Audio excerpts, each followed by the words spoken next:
Solo levelling का episode 4 भी आ गया है, जिसमें फाइनली हमारे चोई जोंग, गोगुनी और बाकी कुछ नामची लोगों को जिन्हों की पावर का पता लग गया है। और इसमें अभी चोई जोंग की जिन्हों ने बेइज्जती भी कर दी है। और सबसे बड़ी बात, हमारे हीरो जिन्हों चाहेन से मिल चुका है। अब जब इतना सब कुछ है इस एपिसोड में, तो बिना देरी करे एपिसोड को शुरू से शुरू करते हैं।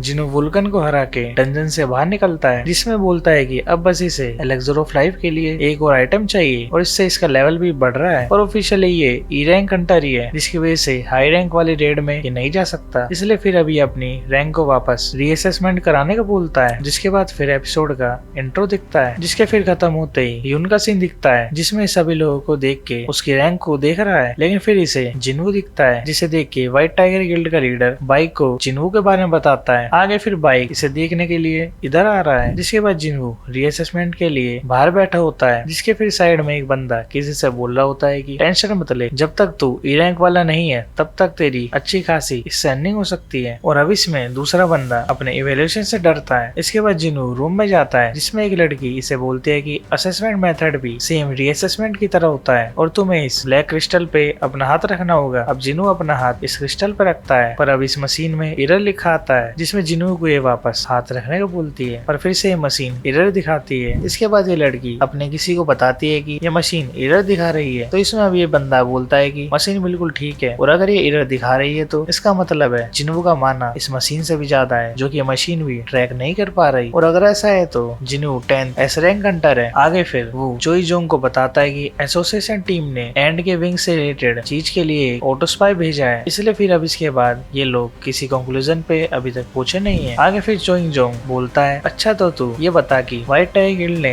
एक नॉन मेंबर को उस डेंजन में भेजा था जो रेड गिल्ड बन गया था, और वो उसके बावजूद भी वहाँ से बच गया। तो अब तुम बताओ कौन है वो। इसमें वो बोलता है, हाँ मैं वहीं पे था, पर मैं बीच में वहीं से चला गया था, तो मुझे उसके बारे में पता नहीं। इसमें चोई जोंग बोलता है, व्हाट अ पिटी। अब फिर एक आवाज आती है, जिसमें वो बोलता है, लगता है किसी की रीअवेकनिंग हुई है, और अब इसे देखने के लिए वो जा रहा है। और इसमें चोई जोंग भी अब इसके साथ जाने को कह रहा है। अब इसके बाद असेसमेंट वाली जगह का सीन दिखता है, जिसमें सब डरे हुए हैं और बोल रहे हैं ये तो वही बंदा है जो 10th एस रैंक हंटर है। और ऐसा कुछ 9th एस रैंक हंटर के साथ भी हुआ था। उस टाइम पे भी मशीन उनका माना ट्रैक नहीं कर पा रही थी। और अब इधर भी जिन्हू के साथ भी ऐसा ही हो रहा है, जिसमें ऑफिसर जिन्हू को बोल रहा है कि ये इसका लाइसेंस जल्दी अपडेट कर देंगे। और इसके पीछे ऑफिसर यून बोलता है, जल्दी मुझे देखना होगा कि ये क्या बात कर रहे हैं। पर अब इसी बीच यहाँ पे चू जोंग आ जाता है, जिसे देख के सब डरे हुए हैं। अब इधर जिन्हू भी चोई जोंग को देख लेता है, जिसे देख के कहता है, हंटर गिल्ड का मास्टर और ये अल्टीमेट हंटर से जाना जाता है। अब इधर चोई जोंग इसके ओरा को देख लेता है, जिसमें अब ये बोलता है, क्या तुमने कोई गिल्ड ज्वाइन कर ली है, और नहीं तो क्या हम थोड़ी देर बात करें। अब इसमें जिन्हू इसमें चलते चलते बोल जाता है कि सॉरी टाइम नहीं है। अब यहाँ चोई जोंग की बेइज्जती हो जाती है, पर फिर ये सोचता है कि इसे अपने आप को ज्यादा इम्पोर्टेंट नहीं मानना चाहिए था। और इसमें वो से बोलता है, वो इसे लगता है बताना पड़ेगा मैं कौन हूँ। अब इसके बाद बाइक यहाँ जाता है, पर इतने जिन्हू यहाँ से जा चुका होता है। अब इसमें चोई जोंग समझ जाता है कि जिन्हू को पता है कि बाइक यहाँ आ रहा है, इसलिए वो यहाँ से चला गया। अब इसके बाद जिन्हू अपनी मोम के पास होता है, जिसमें बोलता है कि मोम मुझे कई बार लगता है कि आप बस अभी उठ ही जाओगी, और अब बस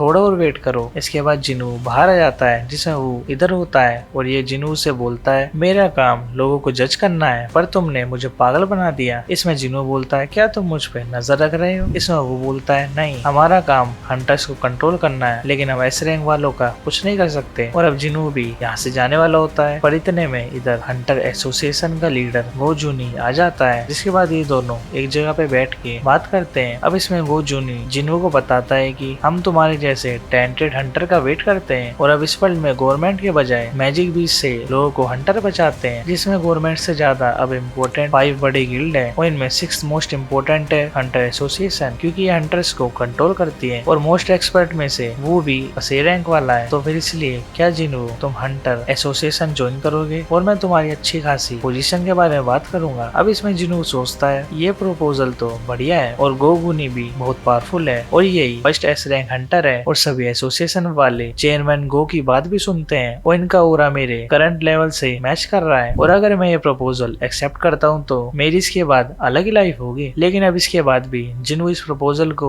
मना कर देता है, जिसमें गो सोचता है, तो यानी ये भी पैसों के पीछे है। अब इसमें जिन्हू कंटिन्यू करके बोलता है कि मुझे और बैटल्स करनी है। अब इसमें गो हैरान होकर सोचता है कि काश मैं बस 20 साल यंगर नहीं, मैं बस और 10 साल यंगर होता तो मैं इसके साथ लड़ सकता था। जिसमें गो जिन्हू की बात को समझ जाता है और कहता है मैं तुम्हें फोर्स नहीं करूंगा। अब इधर जिन्हू बोलता है कि इसकी सिस्टर घर पे अकेली है तो इसे घर जाना होगा। इसके बाद जिन्हू ये कह के यहाँ से चले जाता है। जिसके बाद गो वू से बोलता है कि क्या तुम्हें पता है मुझे सबसे बुरा कब लगा था? जब मुझे पता लगा था कि ऐसे रैंक के हीलर्स भी मेरी एजिंग को नहीं रोक सकते। और अब फिर गो वू से सारे अपॉइंटमेंट्स कैंसिल करने को बोल रहा है और इससे ड्रिंक की पूछता है। जिसमें वो कहता है नहीं, पर मैं पीता नहीं हूँ। इसके जवाब में गो बोलता है फाइन चलेगा, और क्या पता जिन्हू भी पीता होगा या नहीं। अब इधर जिन्हू सोचता है कि हंटर एसोसिएशन ज्यादा ई और डी रैंक देखते हैं, इसलिए इसकी मम को क्योर करने के लिए इसे ज्यादा रेड करके अपना लेवल अप करना होगा। और फिर सीन दोंगसू को दिखता है जिसमें जिन्हू के डैड से हारने के बाद ये अब हॉस्पिटल में पड़ा है। अब इधर इसके डायरेक्टर आते हैं जिसमें डोंगसू बोलता है कि तुम यहाँ इस लूजर को देखने क्यों आए हो? अब इधर ये डायरेक्टर बोलता है तुम्हें पक्का लगता है वो मैजिक बीस्ट नहीं था? इसमें डोंगसू बोलता है क्या तुम्हें लगता है ऐसी हालत मेरी कोई ह्यूमन करेगा? अब इधर डायरेक्टर ये कह के चले जाता है कि एडमिनिस्ट्रेशन उसे ढूंढ रहा है पर लगता नहीं है कि हमें वो मिलेगा। अब इसके जाने के बाद डोंगसू इलवांग संग के बारे में सोचता है कि कैसे इसे मारने के बाद वो बोलता है कि मेरी फैमिली के अगर तू पास भी आया तो तू मुझसे मरने के बाद भी नहीं बचेगा। अभी याद करके डोंगसू गुस्से में है और ये कह रहा है कि उसे क्या लगता है मैं उससे डर गया? मैं फिर से उससे लड़ूंगा, लेकिन मैं इस बार आर्टिफैक्ट लेकर आऊंगा। अब आर्टिफैक्ट के बारे में बताया जाता है जिसमें आर्टिफैक्ट मैन मेड इक्विपमेंट है जो हंटर यूज करते हैं, जिसमें ऐसे हाई लेवल इक्विपमेंट होते हैं जो स्किल्ड क्राफ्टमैन भी नहीं बना सकते। और अब जब इतने हंटर इस वर्ल्ड में है तो इसलिए इन्हें ऑनलाइन ऑक्शन पे डाल रखा है। अब इधर जिन्हू ऐसे आर्टिफैक्ट खरीदने की सोच रहा है पर वो काफी महंगे होते हैं, इसलिए अपना एक आइटम सेल करके एक इक्विपमेंट खरीदने की सोचता है। और ये सोचता है कि अगर ये ए रैंक हंटर होता तो शायद ये बहाना चल जाता कि ये ए रैंक वाले मिशन कर रहा है, पर ई रैंक होने की वजह से ये एक भी हाई लेवल डंजन में नहीं जा सकता।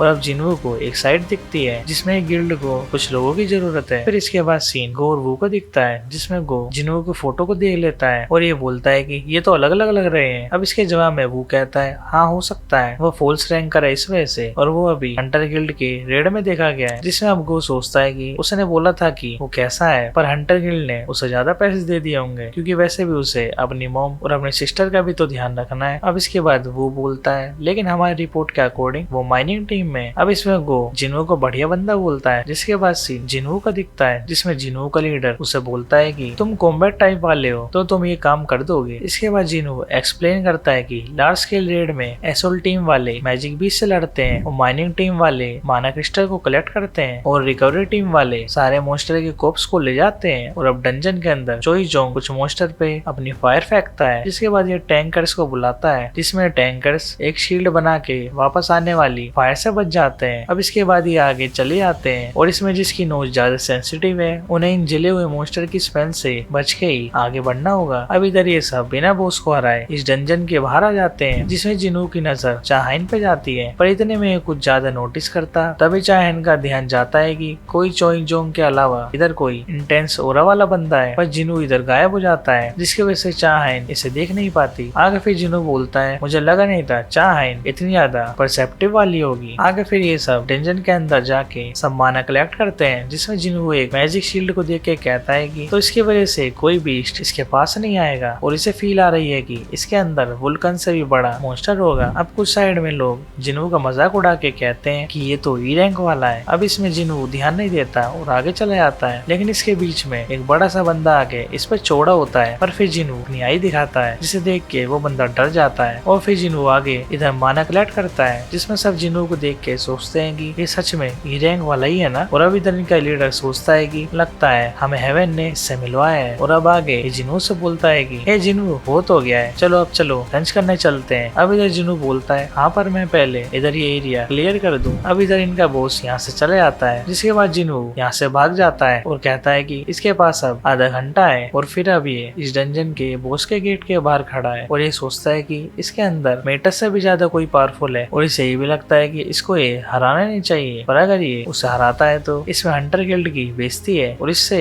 गेट भी क्लोज हो जाएगा। इसलिए अब इसके अंदर का लालच कहता है चलो एक बार देखते हैं इसके अंदर क्या है। लेकिन फिर अब इधर चाहाइन आ जाती है और इससे पूछती है तुम इधर क्या कर रही हो। और अब इसी के साथ एपिसोड 4 भी यहीं पे एंड हो जाता है। अब भाई बहुत से लोग बोल रहे हैं ये एपिसोड ज्यादा फास्ट था, नहीं वो एपिसोड ज्यादा फास्ट था। तो भाई मेरे ओपिनियन में तो ये सारे ही एपिसोड फास्ट चल रहे हैं। है। और अब इधर शुक्र है कि इसमें और जगह कोरिया की दिखाई जा रही है। और अब तुम्हें पता ही है इस बॉस को हराने के बाद जिनवू के साथ क्या होगा। और इस एपिसोड में भाई मुझे तो सीन वो बढ़िया लगा जब जिनवू ने चोईजोंग की बेइज्जती मारी। और अब हाँ, जल्दी ही चाहाइन और जिनवू भी क्लोज होने वाले हैं। और तुम यकीन नहीं करोगे, जिस हिसाब से एनिमे में मानवा को कवर करा जा रहा है उस हिसाब से भाई इसके ज्यादा सीजन नहीं आने वाले। बाकी सोल लेवलिंग के ऊपर ऐसे ही वीडियोस और आएंगी, तो पहली वीडियोस की तरह इस पे भी अच्छा सा प्यार दिखा देना। और अगले एपिसोड से पहले एनिमे जोर चैनल को सब्सक्राइब कर लेना और वीडियो को भी लाइक कर देना।